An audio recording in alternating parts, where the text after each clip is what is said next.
नमस्कार दोस्तों, मैं हूं आगम सिंह सिसोदिया। उदयपुर में आप सभी का स्वागत है। आज हम देखने जा रहे हैं उदयपुर का ऐतिहासिक सिटी पैलेस, जो कि अभी आपको हमारे पीछे ही नज़र आ रहा होगा। ये पैलेस काफ़ी बड़ा है और आज इस पूरे पैलेस को हम गाइडेड टूर के साथ देखेंगे और साथ ही आपको जानकारी भी देंगे कि इस पैलेस को देखने में आपको कितने देर का समय लगता है, यानी कि कितना टाइम लगता है। यहाँ पर एंट्री करने का शुल्क क्या लगता है, यानी कि कितना टिकट है, और आप यहाँ तक कैसे पहुँच सकते हैं। ये सारी छोटी बड़ी जानकारी आज हम आपके साथ शेयर करेंगे। तो आइए मिलकर एक्सप्लोर करते हैं सिटी पैलेस उदयपुर। संगमरमर और ग्रेनाइट से बना ये महल विशाल और आलीशान है। सिटी पैलेस की स्थापना 16वीं शताब्दी में आरंभ हुई थी। इसे स्थापित करने का विचार एक संत ने महाराणा उदय सिंह जी को दिया था। यह महल परिसर 400 वर्ष में बने भवनों का एक समूह है, जिसे बनाने में 22 अलग अलग राजाओं का योगदान रहा है। सिटी पैलेस को देखने के लिए आपको सबसे पहले पहुंचना होता है उदयपुर, राजस्थान में। यहां आप बाय ट्रेन या बाय फ्लाइट बहुत आसानी से पहुंच सकते हैं। अगर आप यहां बाय फ्लाइट आना चाहते हैं तो यहां डबोक में महाराणा प्रताप एयरपोर्ट है, जिसका सिटी सेंटर से डिस्टेंस है लगभग 20 किलोमीटर्स का। और अगर बात करें स्टे फैसिलिटी के बारे में, तो उदयपुर में आपको लो बजट से लेकर हाई बजट तक कई सारे होटल्स अवेलेबल मिल जाएंगे। यहाँ पर लो बजट में आपको धर्मशालाएं भी मिल जाएंगी, जैसे कि चंपालाल जी की धर्मशाला है यहाँ पर, जहाँ पर आपको मात्र 300 रुपये से रूम मिलना शुरू हो जाते हैं, जहाँ पर आप स्टे कर सकते हैं। अगर आप सेविंग करना चाहते हैं तो चंपालाल जी की धर्मशाला में जा सकते हैं या फिर जैन धर्मशाला में जा सकते हैं। ये दोनों धर्मशालाएँ सूरज पोल के आसपास निकट में स्थित है, वहाँ पर आप स्टे कर सकते हैं। और फूड फैसिलिटी भी आपको वहाँ अच्छी मिल जाती है। साथ ही जो रेलवे स्टेशन वाला एरिया है या फिर बस स्टैंड वाला एरिया है, वहाँ पर भी काफ़ी सारे होटल्स हैं, वहाँ पर भी आप स्टे कर सकते हैं। लेकिन उदयपुर में जिस होटल में हम रुके हुए हैं, उस होटल रूम को मैं आपको दिखाना चाहूँगा। हमारा ये होटल रूम है उदयपुर का, और आप देख ही सकते हैं ये काफ़ी लग्जीरियस और नीट एंड क्लीन है। अगर आप उदयपुर बाय ट्रेन आते हैं तो उदयपुर रेलवे स्टेशन से सिटी पैलेस का डिस्टेंस लगभग 2 से 2.5 किलोमीटर का रह जाता है, जिसे आप अपने पर्सनल व्हीकल या फिर किसी पब्लिक ट्रांसपोर्ट से आसानी से पार कर सकते हैं। सिटी पैलेस उदयपुर में प्रवेश करने के लिए सबसे पहले हमें एंट्री टिकट लेना होता है। एंट्री टिकट पर एडल्ट का 450 रुपीज़ है, यानी कि 450 रुपये है। अगर आप एक स्टूडेंट हैं और आप अपनी स्टूडेंट आईडी साथ में लेकर आते हैं तो आपका चार्ज लगता है 200 रुपीज़ का, जो कि काफ़ी फ़ायदेमंद है। तो अगर आपके साथ बच्चे हैं जो कि पढ़ाई कर रहे हैं, या फिर आप भी कोई स्टूडेंट हैं, तो स्टूडेंट आईडी ज़रूर कैरी करें, काफ़ी आपकी सेविंग यहाँ पर हो जाती है। और अगर सीनियर सिटीजन्स आपके साथ आते हैं तो 300 रुपये का चार्ज लगता है। लेकिन अगर आप सिटी पैलेस के अंदर म्यूज़ियम नहीं देखना चाहते, आप सिर्फ बाहर से कुछ फ़ोटोज़ क्लिक करना चाहते हैं, बाहर जो लॉन एरिया है उसे देखना चाहते हैं, तो सिर्फ 50 रुपीज़ का कॉम्प्लेक्स का टिकट है, यानी कि बाहर आप विज़िट कर सकते हैं 50 रुपये के अंदर। लेकिन अगर अंदर जाते हैं आप तो प्रॉपर 450 रुपये आपका लगेगा, जिसमें कॉम्प्लेक्स टिकट और अंदर का जो टिकट है वो इंक्लूडेड होता है। तो अब हमने पैलेस को एक्सप्लोर करने के लिए कंप्लीट टिकट ले लिया है और चल रहे हैं पैलेस के मुख्य भाग की ओर। लेकिन एक इम्पॉर्टेंट जानकारी आपके साथ शेयर करना चाहूँगा कि जहाँ से हम टिकट परचेज़ करते हैं, वहाँ से पैलेस के मुख्य भाग का डिस्टेंस लगभग 900 मीटर है या फिर लगभग 1 किलोमीटर के आसपास है, जिसे आप बाय वॉक यानी कि पैदल भी पार कर सकते हैं, या फिर आप गोल्फ कार्ट की सहायता ले सकते हैं। गोल्फ कार्ट का चार्ज लगता है 50 रुपीज़ पर पर्सन का, और ये चार्ज वन साइडेड होता है, यानी कि एक साइड का चार्ज 50 रुपीज़ लगता है। या फिर कुछ इस तरह की ट्रेन भी यहाँ पर चलती है, जिसका भी सेम चार्ज होता है 50 रुपीज़ पर पर्सन का। सिटी पैलेस के मुख्य भाग में लगभग 11 महल हैं, जिन्हें देखने के लिए अब हम पैलेस के अंदर प्रवेश करेंगे। तो अब हमने तोरण पोल के थ्रू महल के अंदर प्रवेश ले लिया है और जैसे ही हमने प्रवेश किया हम पहुंच चुके हैं मोती चौक, जो कि महल का एक प्रमुख हिस्सा है। मोती चौक में महाराणाओं द्वारा मेवाड़ का क्रमिक विकास दिखाया गया है। यहाँ पर सभी महाराणाओं का जो इतिहास है वो क्रम वाइज लगाया गया है, जिसे आप यहाँ पढ़ सकते हैं। और फिर इसके बाद हम आगे बढ़ते हैं महल के मुख्य भाग की ओर, जिसे सिटी पैलेस म्यूजियम भी कहा जाता है। मुख्य भाग में प्रवेश करने से पहले हमें अपना टिकट चेक करवाना होता है और उसके बाद हमें एंट्री मिलती है। महल में सबसे पहला भाग जो हम देखने जा रहे हैं ये है शस्त्रागार, जिसे आर्मरी भी कहा जाता है, जहां पर विभिन्न प्रकार के अस्त्र शस्त्र संग्रहित करके रखे हुए हैं। इस सेक्शन में कई सारी तलवारें, ढाल और कई सारे खंजर, छुर्रे ये रखे हुए हैं, लेकिन इन सब में से खास है ये ढालें, क्योंकि ये ढाल कोई नॉर्मल मेटल से नहीं बनाई गई हैं। ये ढालें बनी हुई हैं क्रोकोडाइल्स की स्किन से, यानी कि मगरमच्छ की खाल का इस्तेमाल करके इन ढालों को बनाया गया है। और ये ढाल इतनी ज़्यादा मजबूत हैं कि इनके आर पार गोली भी नहीं जा सकती। अगर कोई बंदूक से गोली फायर करे तो उनको भी ये रोकने की क्षमता रखती हैं। इनमें से एक और ख़ास हथियार है ये गदा, जो कि 5.5 किलो प्योर चांदी का बना हुआ है। साथ ही इस आर्मरी में कुछ तलवारें और कुछ हथियार ऐसे हैं जिनमें प्योर सोने का काम किया गया है।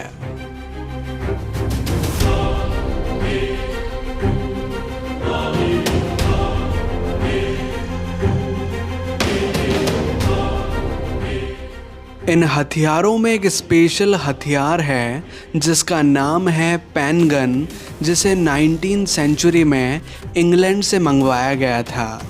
इस पेन गन की एक ख़ास बात है कि इसमें बुलेट ना होकर एक जहरीली सुई हुआ करती थी, जिसे अगर किसी की भी बॉडी में इंजेक्ट किया जाए तो उसकी तुरंत मृत्यु हो जाया करती थी।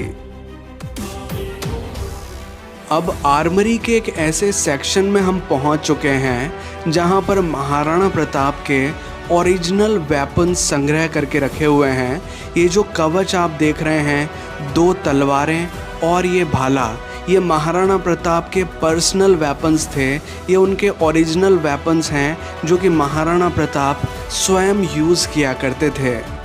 और ये है महाराणा प्रताप के स्वामी भक्त घोड़े चेतक का स्टैचू, जिसने जख्मी होते हुए भी महाराणा प्रताप की जान बचाई थी हल्दी घाटी के युद्ध में। घोड़े के मुंह पर आप हाथी की एक नकली सूंड देख रहे होंगे। ये इसलिए लगाई जाती थी क्योंकि पुराने समय में दुश्मन हाथियों के ऊपर सवार होकर आया करते थे और हाथियों को कंफ्यूज करने के लिए ये सूंड लगाई जाती थी, ताकि हाथी घोड़े को अपना छोटा बच्चा समझे और उन पर अटैक ना करे। यहाँ पर कुछ और हथियार डिस्प्ले किए हुए हैं जो कि महाराणा प्रताप और उनके सैनिक उपयोग में लिया करते थे।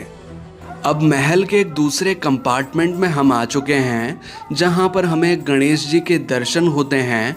गणेश जी की स्थापना महाराणा करण सिंह जी द्वारा की गई है और गणेश जी के आसपास जितना भी ये ग्लास वर्क नज़र आता है, ये ग्लास बेल्जियम से मंगाया गया था। और ये जो ग्लास वर्क है इसे पच्चीकारी कहा जाता है। ये जो टाइल्स अभी आप देख रहे हैं इन्हें विक्टोरिया टाइल्स कहा जाता है। 1920 में इन्हें इंग्लैंड से इंपोर्ट करवाया गया था।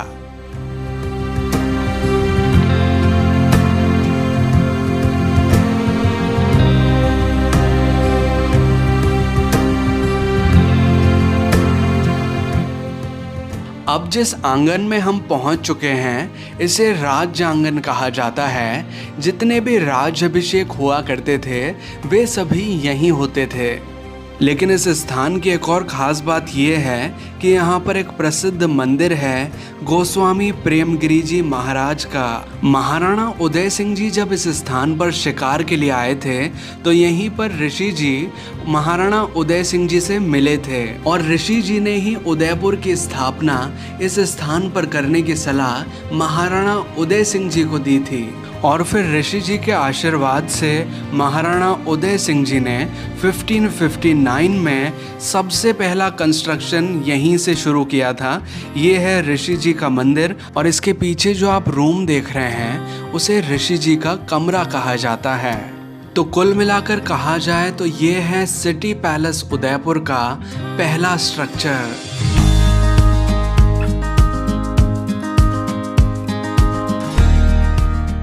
अब जो कुंडनुमा स्ट्रक्चर हम देख रहे हैं इसे लखू कुंड कहा जाता है, जो कि सिंगल पीस मार्बल का स्ट्रक्चर है।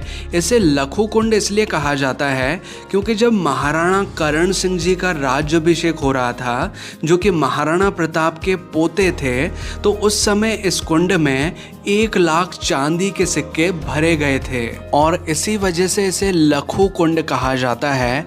और फिर जब महाराणा करण सिंह जी का राज्याभिषेक समाप्त हुआ तो महाराणा करण सिंह जी स्वयं यहाँ आए और उन्होंने आदेश दिया कि इसमें से 50,000 चांदी के सिक्के गरीबों में बांट दिए जाएं और 50,000 चांदी के सिक्के महल के मेंटेनेंस में लगाए जाएं। अब जो खिड़की नुमा स्ट्रक्चर हम देख रहे हैं ये खिड़की नहीं है, इन्हें कहा जाता है झरोखे, जो कि रानियों के लिए बनाए जाते थे क्योंकि राजपूतों में महिलाओं का फेस औरों को नहीं दिखाया जाता था, ऐसी प्रथा होती है। तो उस वजह से इस तरह के झरोखे बनाए जाते थे ताकि बाहर का व्यक्ति रानियों को ना देख सके और रानियां बाहर का नज़ारा आसानी से देख पाएं। अब महल के एक ऐसे कंपार्टमेंट में हम पहुंच चुके हैं जिसे कहा जाता है बाड़ी महल, यानी कि महल का बगीचे वाला हिस्सा। और ये जो कमरा अभी हम देख रहे हैं इसे कहा जाता है पुराने ज़माने का पोस्ट ऑफिस। यहाँ पर सफ़ेद कबूतर रखे जाते थे और कबूतर के थ्रू ही मैसेज एक स्थान से दूसरे स्थान भेजा जाता था। ये महल वाइट संगमरमर से बना हुआ है, लेकिन अब समय की वजह से इसका कलर थोड़ा डार्क हो चुका है। इस महल को बनाने के 2 पर्पस हुआ करते थे।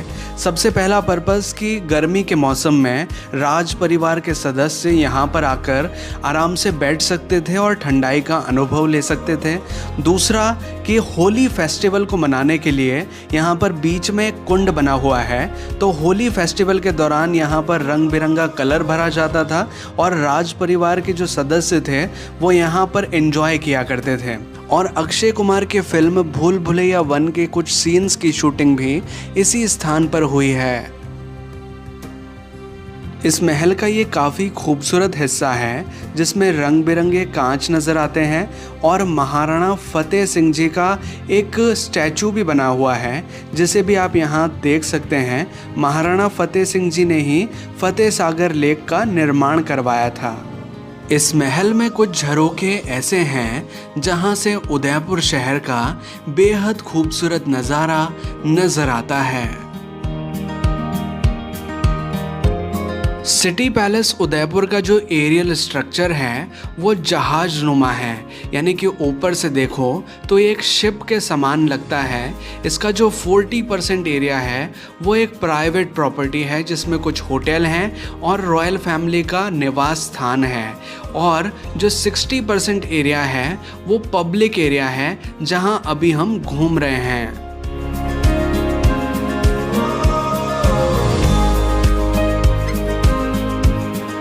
इस महल में हम देख सकते हैं कांच के कलरफुल ग्लासेस को, जिन्हें बेल्जियम से मंगाया गया था लगभग 250 साल पहले। ये है शीश महल, जो कि राजस्थान का इकलौता ऐसा शीश महल है जिसका फ्लोर भी कांच का बना हुआ है। शीश महल को बनाने का मुख्य पर्पस होता था कम रोशनी में भी ज़्यादा उजाले को उत्पन्न करना।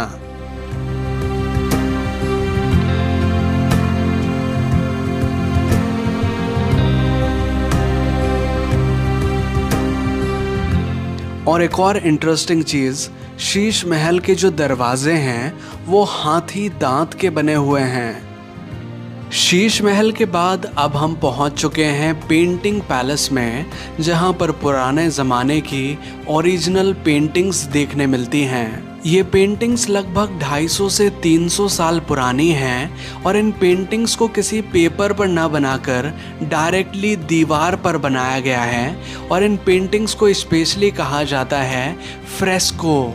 इन पेंटिंग्स को बनाने के लिए ऑर्गेनिक कलर्स, जो नेचुरल कलर्स होते हैं, उनका उपयोग किया गया है। साथ ही जो ओरिजिनल मेटल्स हैं जैसे कि गोल्ड, इनका असली उपयोग किया गया है। जितना भी वर्क यहाँ पर गोल्डन कलर का नज़र आता है वो एक्चुअल में असली सोना है, जिसे पेंटिंग बनाने के लिए उपयोग में लिया गया है। पेंटिंग पैलेस के बाद अब हम पहुंच चुके हैं बादल महल में, जो कि सिटी पैलेस उदयपुर का सबसे ऊंचाई पर बना हुआ महल है, जहां से उदयपुर का बेहद खूबसूरत नज़ारा नज़र आता है। बादल महल में राज परिवार के सदस्य स्पेशली मॉनसून के दौरान आया करते थे ताकि वो बारिश का मज़ा उठा सकें। बादल महल में कई सारी टाइल्स लगी हुई हैं, जिनमें से जो अभी टाइल्स आप देख रहे हैं ये चाइना से मंगाई जाती थी। और ये जो दूसरी वैरायटी की टाइल्स आप देख रहे हैं इन्हें डेल्फ टाइल्स कहा जाता है, जो कि उस ज़माने में काफ़ी महंगी हुआ करती थी। इन्हें हॉलैंड के एक शहर डेल्फ से मंगाया जाता था। इस महल की दूसरी साइड से अगर हम देखें तो पिछोला झील के बीच में लेक पैलेस का बेहद खूबसूरत नज़ारा नज़र आता है। लेक पैलेस का निर्माण 1734 में महाराणा जगत सिंह जी द्वारा करवाया गया था। ये रॉयल फैमिली का समर पैलेस हुआ करता था, लेकिन आज इसे होटल के अंदर कन्वर्ट कर दिया गया है।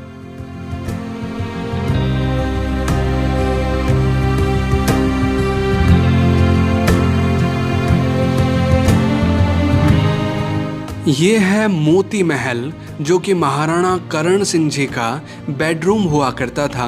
वैसे तो ये भी एक शीश महल ही है, जो कि दिखने में काफ़ी खूबसूरत लगता है, लेकिन इस महल में एक पुराने ज़माने का पंखा लगा हुआ है। उस समय बिजली नहीं हुआ करती थी, तो एक सर्वेंट राजा के लिए मैनुअली पंखा चलाया करता था। उस समय इस महल के दरवाजे हाथी दांत के बने हुए थे, लेकिन आज इन दरवाज़ों को निकालकर साइड में सिर्फ डिस्प्ले के लिए रखा गया है। ये है महाराणा भीम सिंह जी का प्राइवेट अपार्टमेंट, जो कि 18वीं शताब्दी के राजा थे। इन्होंने सबसे ज़्यादा शादियां करी थी, लगभग 16 शादियां इन्होंने की थी। और जो इनकी प्रमुख रानी थी उसके लिए उन्होंने ये प्राइवेट अपार्टमेंट बनवाया था, जिसमें मेकअप रूम था, इसमें बैठक कक्ष था और साथ ही एक खेल खेलने के लिए एक चौक टाइप का बनाया था, जहाँ पर वो बैठकर कुछ खेल खेला करते थे। ये जो एरिया अभी आप देख रहे हैं ये दीवाने आम हुआ करता था। यहाँ पर राजा बैठकर आम जनता के साथ वार्तालाप किया करते थे, सबकी प्रॉब्लम सुनते थे और उनका निवारण किया करते थे।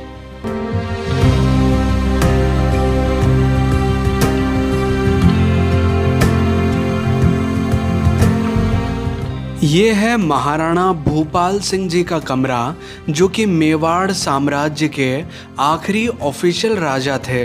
आखिरी ऑफिशियल से मतलब है कि जब हमारा देश आज़ाद हो गया था तो राजशाही खत्म हो गई थी और हमारे देश में डेमोक्रेसी आ गई थी। तो इस वजह से इन्हें मेवाड़ साम्राज्य का आखिरी ऑफिशियल राजा कहा जाता है। लेकिन महाराणा भूपाल सिंह जी हैंडीकैप थे, पोलियो की वजह से इनके दोनों पैर खराब हो चुके थे, ये इजीली खड़े नहीं हो पाते थे। इस वजह से इंग्लैंड से इनके लिए व्हील चेयर मंगाई गई थी। साथ ही 1940 में जब बिजली आ गई थी तो उनके लिए इंग्लैंड से लिफ्ट भी मंगवाई गई थी, ताकि वो लिफ्ट की सहायता से एक स्थान से दूसरे स्थान इजीली जा सकें। इनके नेचर के बारे में ऐसा कहा जाता है कि इनका नेचर बहुत अच्छा था, बहुत हम्बल नेचर के थे ये, और इन्होंने पोस्ट इंडिपेंडेंस और प्री इंडिपेंडेंस दोनों समय देखा है।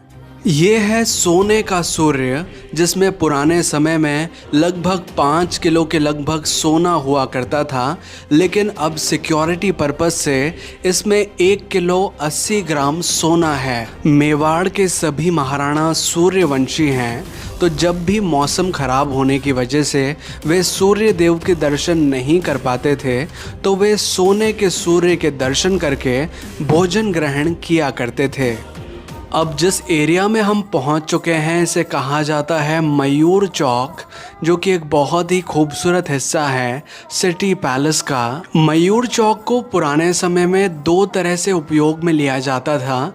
एक तो दीवाने खास के रूप में, यहाँ पर राजा और उनके मंत्रीगण बैठकर आपस में डिस्कशन किया करते थे।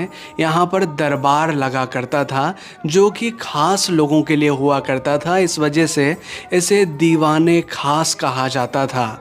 और इस चौक का दूसरी तरह से इस्तेमाल किया जाता था डांसिंग परफॉर्मेंसेस के लिए। राजा और रानी ऊपर बैठा करते थे और वहाँ से नृत्य परफॉर्मेंसेस का आनंद लिया करते थे। मयूर चौक में मोर की बहुत खूबसूरत कारीगरी देखने मिलती है।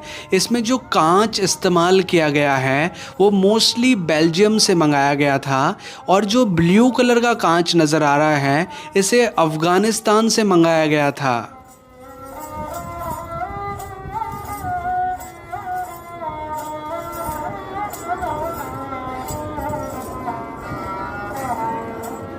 ये है माणक महल, जिसे डाइनिंग रूम की तरह इस्तेमाल किया जाता था। यहाँ पर राजा और उनके मंत्री भोजन किया करते थे।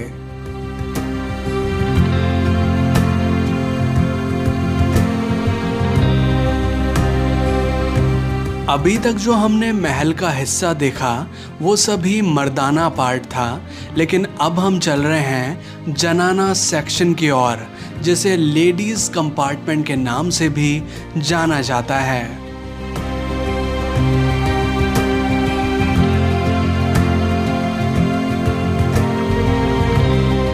ये है महाराणा भूपाल सिंह जी की रानी का महल, जिसे शरबती विलास या ब्रज विलास के नाम से जाना जाता है। जिस प्रकार महाराणा भूपाल सिंह जी सादगी प्रिय थे, उसी प्रकार महारानी भी सादगी को पसंद करती थीं।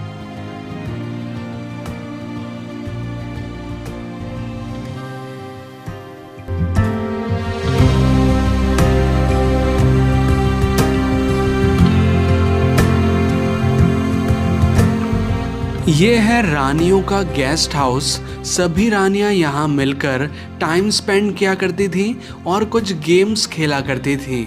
यहाँ पर रखा हुआ है स्टीम से चलने वाला पंखा, जिसे इटली से मंगाया गया था।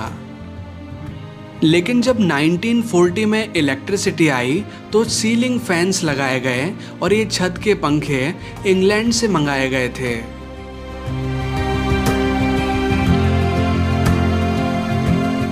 अब हम देख रहे हैं जनाना सेक्शन में बना म्यूजियम पार्ट, जहां पर राज परिवार की महिलाओं द्वारा उपयोग की जाने वाली चीज़ें संग्रह करके रखी हुई हैं। जैसे कि यहां पर हैं राज परिवार की महिलाओं द्वारा उपयोग किए जाने वाले अस्त्र शस्त्र, राजकुमारी का बेड और एक स्कल्पचर गैलरी, जहां पर कई सारी प्रतिमाएं संग्रह करके रखी हुई हैं। ये है म्यूजियम का वो हिस्सा जहां पर कई प्रकार के वाद्य यंत्र यानी कि म्यूजिकल इंस्ट्रूमेंट्स संग्रह करके रखे हुए हैं।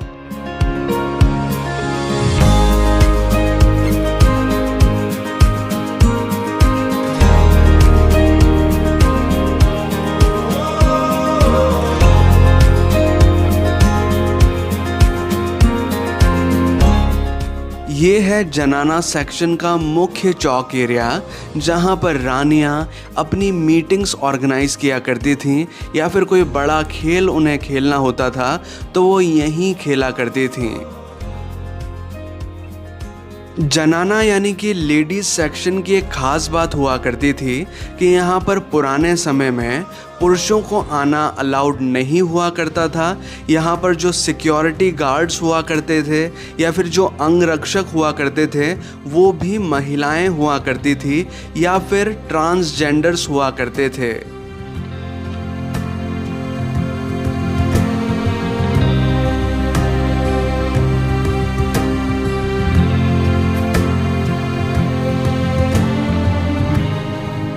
ये है सिटी पैलेस का एक बेहद ही अट्रैक्टिव पार्ट, जिसे हम कह सकते हैं चांदी के सामानों की गैलरी। ये है 350 किलो चांदी का बना एक मंडप, जिसे एक रॉयल वेडिंग में इस्तेमाल किया गया है। अब जितनी भी चीज़ें हम इस म्यूज़ियम के अंदर देखने जा रहे हैं, या तो रॉयल फैमिली उनका रेगुलर बेसिस पर इस्तेमाल करती थी या फिर ये चीज़ें उन्हें उपहार स्वरूप मिली थीं।